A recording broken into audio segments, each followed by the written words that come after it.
بسم اللہ الرحمن الرحیم۔ السلام علیکم سامعین، آج ہمارا موضوع 8ویں جماعت کی اردو میں سے ہوگا اور اس میں ہم دیکھیں گے آج نظم بہت اہم ہے۔ پہلے ہم نے کیا تھا مل کے رہو، وہ بھی انشاءاللہ آپ کی ہو جائے گی، لیکن پہلے چونکہ چھٹیوں کا آ گیا ہے اور یہ ضروری ہے، لہٰذا ہم آج نظم جو ہے وہ کریں گے لا الہ الا اللہ۔ علامہ اقبال کی نظم بہت اہم ہے، اسمارٹ سلیبس میں شامل ہے، وہ بلکہ شامل نہیں ہے۔ 141 پہ ہم چلتے ہیں۔ اگر آپ میرے چینل پر نئے ہیں تو چینل کو سبسکرائب کیجئے، بیل آئیکن ضرور دبا دیجئے تاکہ آپ کو نئی آنے والی ہر علمی اور مفید ویڈیو مل سکے۔ ویڈیو کو لائک کرنا مت بھولیے گا، اور اب چلتے ہیں ہم نظم کی طرف۔ لا الہ الا اللہ اس نظم کا موضوع ہے، جس کا مطلب ہے کہ اللہ کے سوا کوئی معبود نہیں ہے۔ تدریسی مقاصد آپ کے سامنے ہیں۔ آپ لوگ کو پتہ ہونا چاہیے کہ خودی کیا ہے۔ اقبال نے اگر خودی کا ذکر کیا ہے اپنی شاعری میں تو اس کا مطلب کیا ہے؟ خودی کا مطلب ہوتا ہے اپنے آپ کی پہچان، اپنے نفس کی پہچان۔ جب انسان اپنے آپ کو پہچانتا ہے، اللہ تعالیٰ نے اسے اشرف المخلوق بنا کر بھیجا ہے، وہ اس دنیا میں اپنے آنے کا مقصد جانتا ہے، تو ہی وہ دنیا میں بھی کامیاب ہوتا ہے اور آخرت میں بھی۔ اس لیے علامہ اقبال نے اس چیز پر بہت زور دیا ہے کہ ہر انسان اپنی خودی کو پہچانے، اپنے آپ کو پہچانے، دنیا میں آنے کا مقصد جانے۔ نمبر 2 پر جو مقصد ہے دین اسلام کے بنیادی اصولوں کے مطابق اللہ کی اطاعت کی اہمیت کا شعور۔ اگر ہم اللہ کی اطاعت کرتے ہیں، اس کے احکامات پر چلتے ہیں، اس کی فرمانبرداری کرتے ہیں تو ہمیں کیا کیا فائدے حاصل ہوں گے، اور ہمیں اللہ کی اطاعت کیوں کرنی چاہیے، اس چیز کا پتہ چلے گا آپ کو۔ اور پھر تیسرا ہے علامہ اقبال کی شاعری میں دیے گئے پیغام کو سمجھ سکیں۔ علامہ اقبال ہمارے قومی شاعر ہیں اور ان کی ساری شاعری میں امت کو، قوم کو جگانے کا فریضہ انجام دیا ہے انہوں نے، اور ان کا پیغام یہی ہے کہ مسلمان ایک اللہ کی طرف رجوع کریں، اس کے احکامات پر چلتے ہوئے زندگی گزاریں تاکہ وہ غلامی کی زنجیروں کو توڑ سکے اور کامیاب و کامران زندگی گزاریں۔ اب دیکھتے ہیں نظم کا پہلا شعر۔ خودی کا سر نہاں لا الہ الا اللہ۔ سر نہاں پوشیدہ راز، مطلب لکھا ہوا یہاں پہ، نہاں کا مطلب پوشیدہ اور سر کا مطلب ہوتا ہے راز۔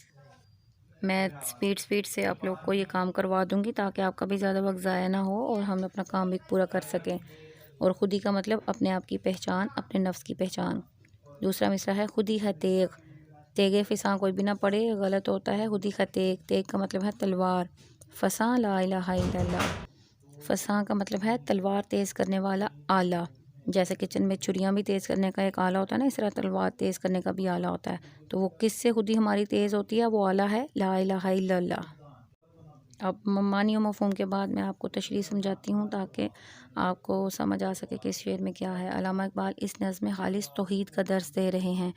انہوں نے خودی کا ذکر کیا ہے، جس کا مطلب ہے اپنے نفس کی پہچان۔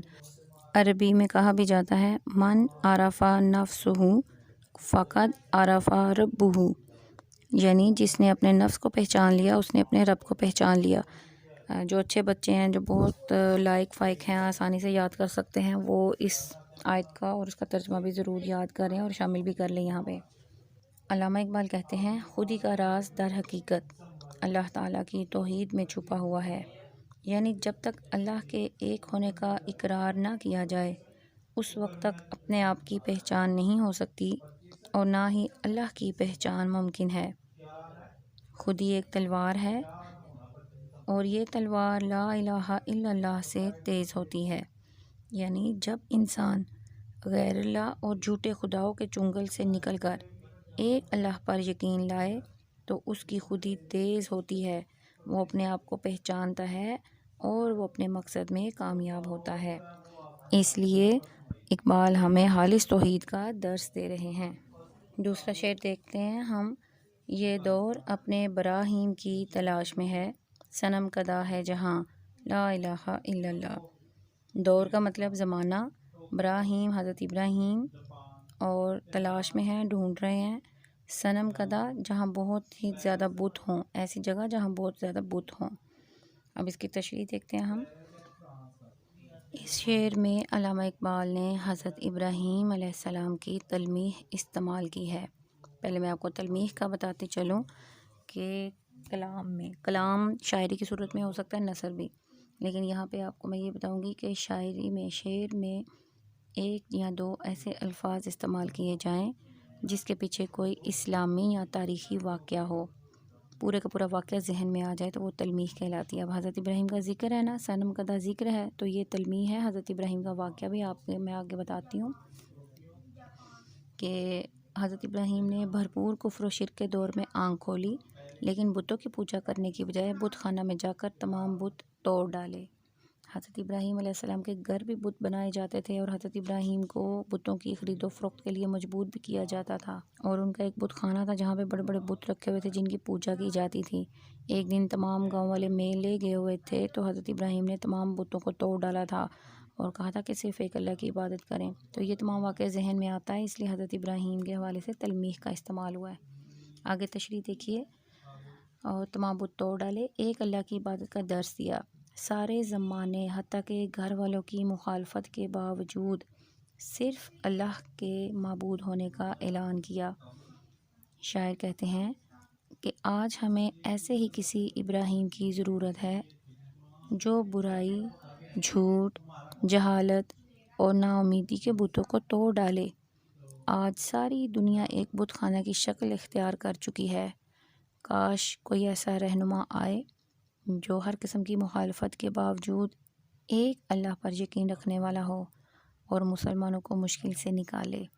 آپ کو پتہ ہے علامہ اقبال کا دور وہی دور تھا جب مسلمان برصغیر میں غلامی کی زنجیروں میں جکڑے ہوئے تھے، انگریزوں کے غلام تھے اور ہر طرح سے ان پر ظلم و ستم ہوتا تھا اور وہ کسی اعلیٰ مقام اور عہدے پر نہیں پہنچ سکتے تھے اور زندگی ان کی نہایت خراب اور کٹھن ہوئی تھی۔ اس لیے یہ علامہ اقبال کی شاعری میں مسلمانوں کو جگانے کا درس ہے۔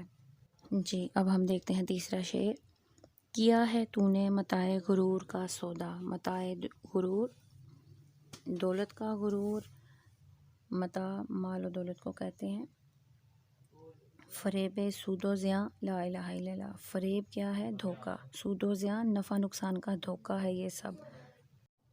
علامہ اقبال اس شعر میں کہتے ہیں کہ اے انسان، تو اس قدر مادہ پرست ہو گیا ہے کہ تجھے دنیاوی نفع نقصان کے علاوہ کچھ اور نظر نہیں آتا۔ یہ دنیا تو ایک دھوکہ ہے۔ اس دنیا کا نفع نقصان ظاہری طور پر تو نظر آتا ہے لیکن حقیقتاً یہ گھاٹے کا سودا ہے۔ مادہ پرست کا مطلب میں آپ کو یہاں پہ بتا دوں، مادہ پرست ہوتا ہے کہ اخلاق، نیکی، اچھائی اور اللہ سے صلہ، ان چیزوں کو بھلا کر دنیاوی مال و دولت جمع کرتا رہے بندہ اور اپنے فائدے کے لیے ہی کسی سے رابطہ تعلق رکھے، تو یہ مادہ پرستی ہوتی ہے۔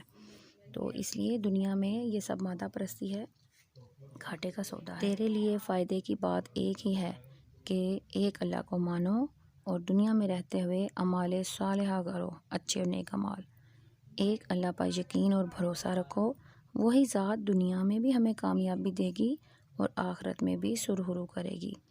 یعنی اقبال خالص توحید کا درس دے رہے ہیں۔ جی اب دیکھتے ہیں ہم چوتھا شعر۔